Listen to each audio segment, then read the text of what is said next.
such a drama queen when I get on a stage. Someone took a bunch of pictures of me at the last conference, and like he took about 40, 50 pictures. Every picture I look completely different. But anyway, okay. So we've heard a lot about conversion, with this being a conversion conference, my first. This popped my conversion conference cherry. But I'm going to kind of turn the whole conference on its axis a little bit and talk about data, specifically analytics data. Because really the two disciplines are pretty tightly related.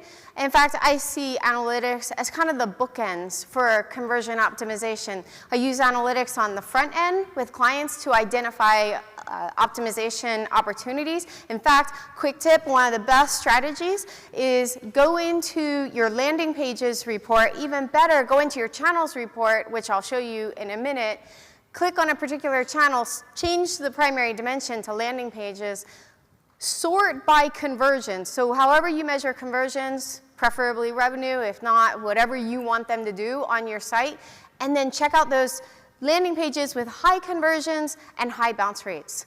That is conversion opportunity extraordinaire right there, because these are people, they want to throw money at you, but you need to work on that page to pull in more. For some reason, there's something that squicks people out about the page. Maybe it's too long, maybe it's too ugly, and a lot of them are bouncing.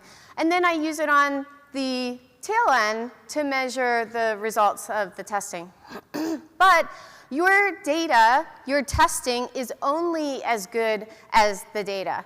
And so what I'm going to do in this presentation is identify some of the common issues that I see when I do analytics audits, starting with campaign tagging. So I made it my mission in 2015. I have been beating this drum so hard. I wrote a massive guide on campaign tagging, which I'll share in a minute. But the most common mistake that I see in all the analytics audits I do, hands down, is mistagged medium. So you have 3 query parameters in campaign tagging. You can read the guide. I have a video. I break it down. I give you a Google Doc, et cetera, et cetera. But so you have medium, source, and campaign, which is the campaign name. The one that is absolute, if you get nothing else right, you absolutely must get medium right. Because if you don't, these are all the reports, just in your standard reports, that are all directly impacted by how you tag medium. So if you mess up medium, which everyone does, all of these reports will be off. I see major publishers, Jezebel, Gawker, BuzzFeed, because I'm always watching the campaign tags. I look at the campaign tags before I read an article, and I'm like, oh, dagger through the heart. So there are top publishers who they don't even know that they're measuring their social reach, and they have no idea that none of the visits that they've actually tagged show up in any of their social reports at all. And I'll show you where they show up. It's sad. So one thing, okay, so a quick caveat. I love Google Analytics. I love the Google Analytics team. But I won't hold back in saying when some things are just really dumb, like really, really like dumbass dumb. And one of the things that's dumbass dumb is that mediums are case sensitive. And so they shouldn't be. They absolutely should not be. They should have used matches regex instead of exact match. But I'll show you the impact of that and any other mistagged mediums. If you go to the channels report, which is my favorite report, I would marry this report, and then see that other line, I want you, when you see other in your awesome channels report, to experience PTSD. That is effed up. 16% of their traffic is showing up in this other channel. You know what this other channel is? It's Google's junk drawer. It's when Google looks at your effed up tags and says, I have no idea what this is, so we'll just stick it in this other channel. And I guarantee you, no one on your team is checking out the other channel. But all those publishers I just mentioned, all of the posts they're sharing on Facebook, that's where it's going. is all going to the other channel.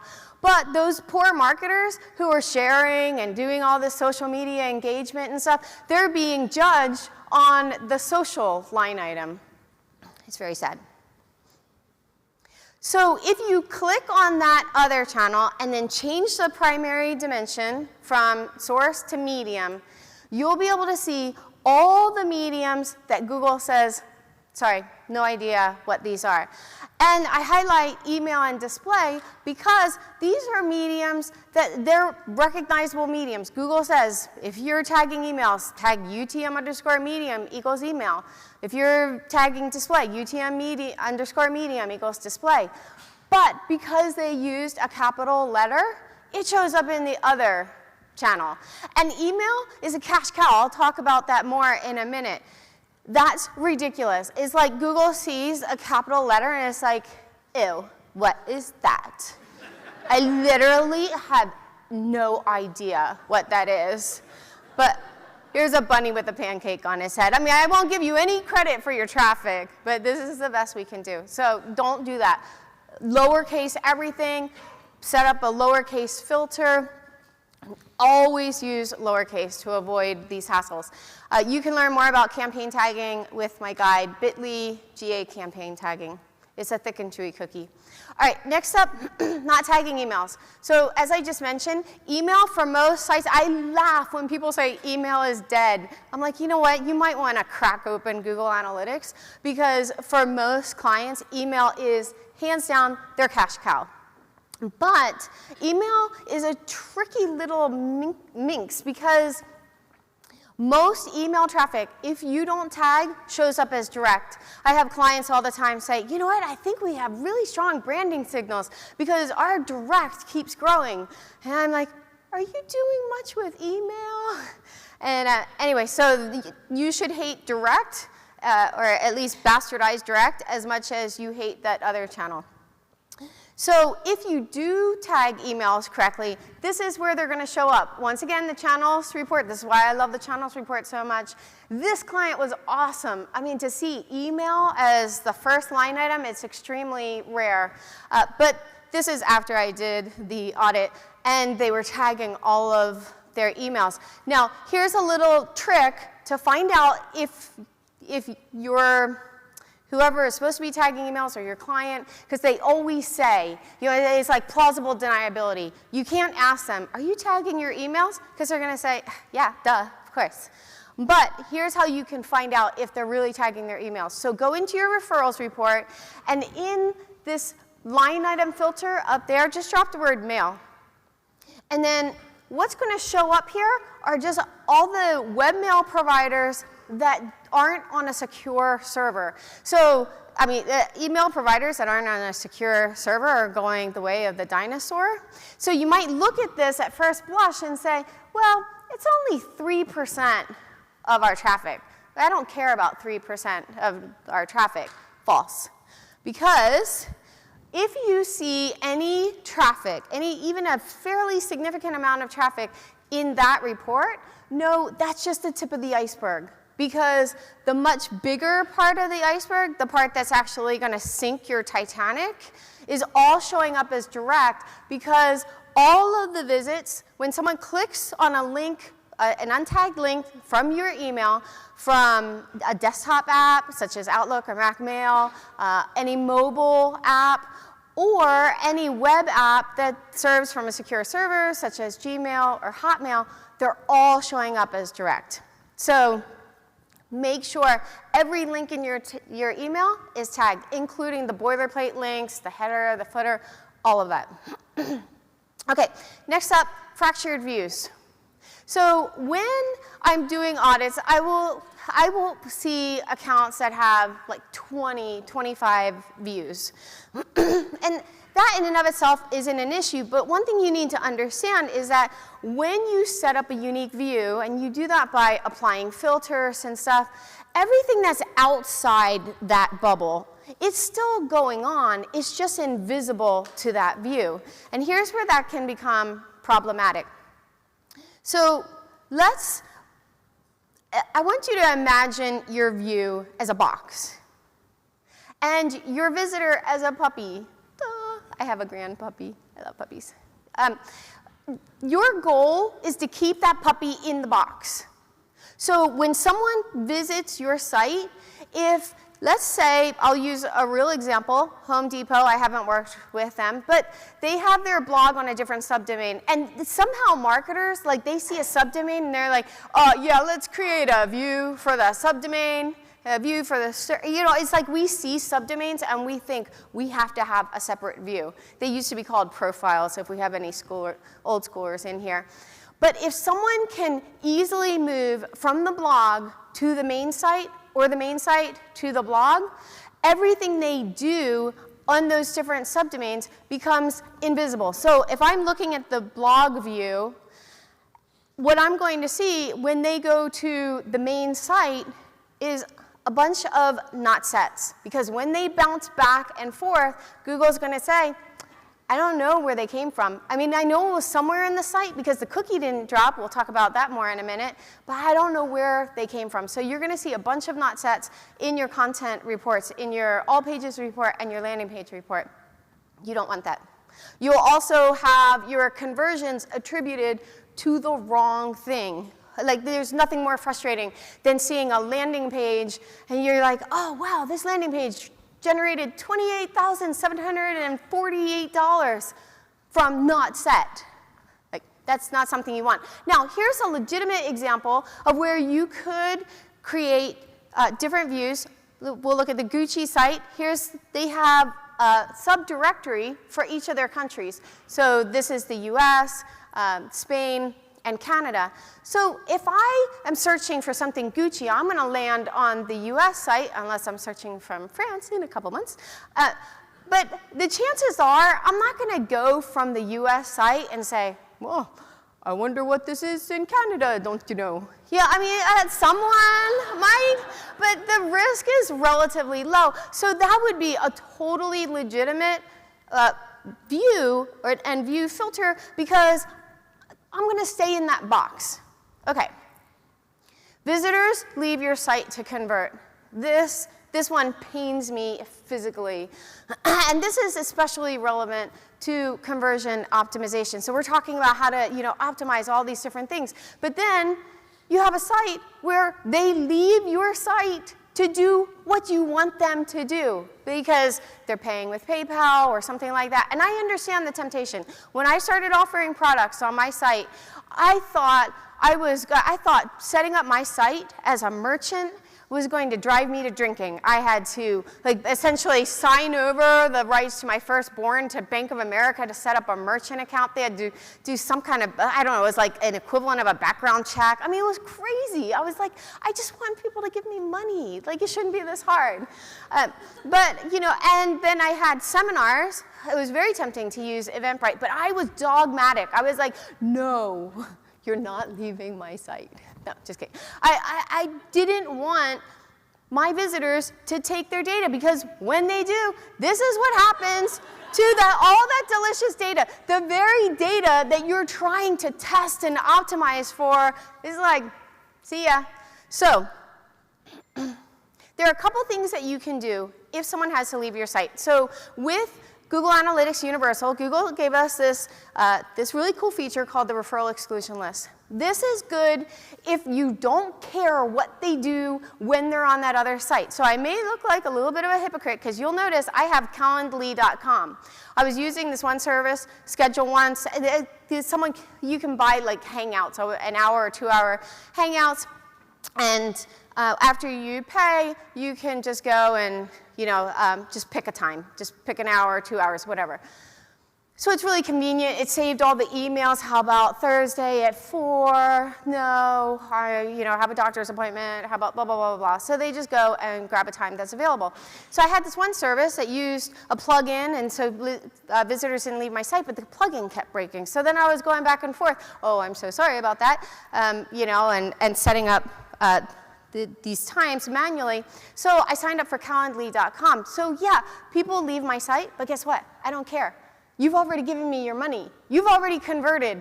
When you go to Calendly, you're just picking your time. I'd prefer that you do that on my site, but I did a cost-benefit analysis, and I was like, it's fine. So if you don't have to, if they're not converting on that third-party site, or you don't really care what they're doing, because they're just going to pick their time and come back to my site or move on with their day and go back to Facebook where they belong. So I didn't really care, so it was fine. If they're actually converting or you care what they're doing on that other site, you need to set up something called cross-domain tracking. Morgan, I absolutely love you for also including Monty Python. So I'm going to explain cross-domain tracking, which is a pretty complicated technical thing, using Monty Python, because why not?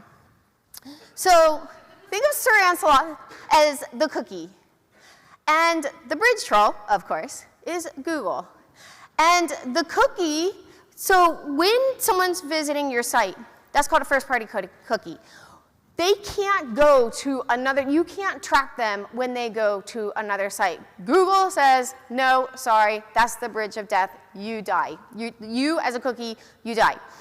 Unless you have something set up that tells Google, no, it's fine. So first, of course, you have to be able to put your tracking pixel on the other site. I wouldn't use any third-party tool that doesn't let you put a tracking pixel on your site. And please, someone from Google, take someone from PayPal out to lunch and form a freaking partnership. Like, it's crazy that it's 2016 and we can't put a freaking tracking pixel on PayPal. That's ridiculous. So please, maybe someone from Google, pass on that message.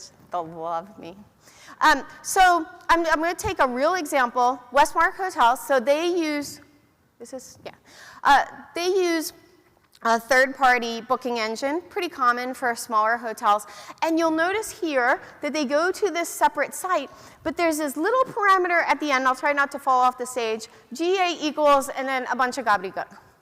That parameter is what will carry the pixel across the bridge of death. If Google, so Google won't ask you 3 questions, but this is what it wants to know. Do you have that parameter? And if you have that parameter on your URL, you can cross the bridge of death and carry the cookie into the new domain. And they actually redirect it to a prettier URL, but sometimes they don't, most times they don't. So you can actually see that parameter at the end. Now you can use a tool called Google Analytics Debugger. I love this tool. It's a Chrome extension.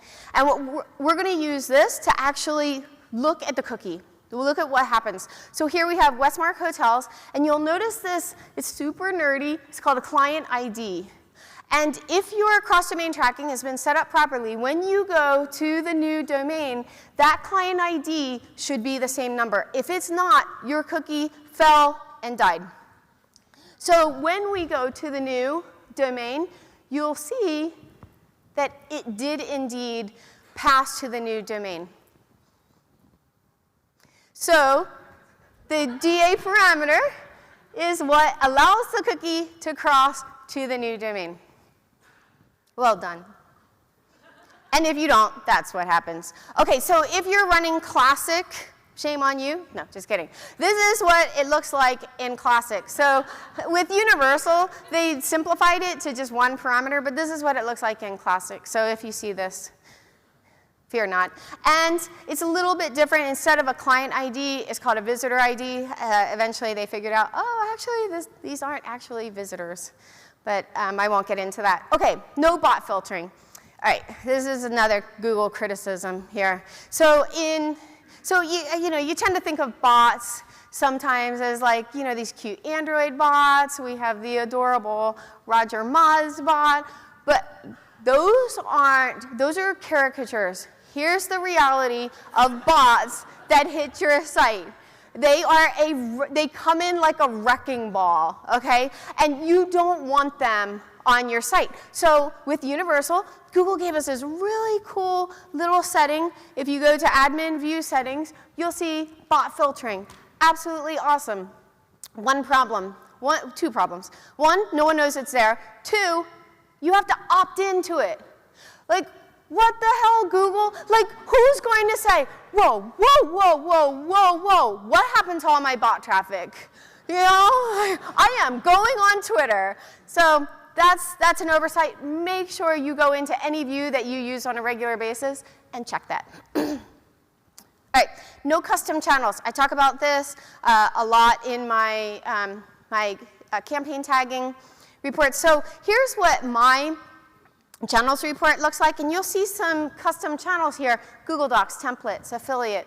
If you have certain efforts that you really focus on, so for example, if you're a publisher and you have syndication agreements with sites, don't send that traffic to your referrals report. No one's ever going to tease out, like, well, you know, what traffic are we actually getting from, you know, BuzzFeed or Huffington Post or whoever we're syndicating to. For me, I have a compunction to create Google Docs. If you've ever been on my site, it's like I have 80 bajillion Google Docs, and I have links on those, and I have them tagged as GDoc, and then I use that tag to create a custom channel. Templates, I sell these Word docs. They're massive templates, a site audit template and an analytics audit template, and I have a bunch of links to my site. But if you click on those, if I didn't tag them, they would all show up as direct traffic. You can rest assured, I don't want people showing up as direct traffic, so I tag them UTM_medium equals template, and then on the back end, in this channel grouping setting, I just tell Google, hey Google, I want this channel to be called templates, and here's what you're going to look for. You're going to look for a medium that matches templates, and if you see that, assign it this color. I think I did the orange, and then click done. Definitely read my guide before you go into this report, because you don't want to mess this up. A client I worked with, they set up some custom channels after I worked with them, and here's what theirs looked like. And they also, you can also use these or operators or and operators. So they did a lot of press releases, so I scraped as many press release sites as I could find and put them in regex and said source matches regex, or if the medium matches press release, because those are the ones they tag, then go ahead and drop that in the press release channel. Okay, no custom dimensions. So this is something, if you have a site where people can log in, it's an absolute no-brainer. There are two custom dimensions you should absolutely have. One, logged in versus logged out visitors, because logged in visitors behave very differently from logged out visitors. Also, capture that customer ID. That is pure gold. It's not personally identifiable information. Google can't tell who it is, but you can marry that with your database data. And now you've married your database data with your analytics data, and I can see how far people are getting in my dashboard course. I can analyze the effectiveness. I can see exactly, you know, who might be getting stuck. It can get a little creepy. But another thing, if you have forms on your site, so again, you can't capture personally identifiable information, but anything else, you know, outside name, address, you know, phone number, email address, you can capture that in a customer ID. So anything you ask them, if you ask gender, okay, male, female, capture that, and now you can take your conversion traffic, look at those who converted. Of those who converted, how many were male, how many were female? If you ask for their salary range, you can capture that in a customer ID and analyze the people who converted, the creme de la creme of your site, and say, well, what salary ranges were they? Anything that you ask them. When I do an audit, I go through all of your forms, and I'm like, custom dimension, custom dimension, custom dimension. So those are a few things that you can do. Definitely take some of these resources, apply them, and make sure that your data is worthy of your conversion efforts. Thank you.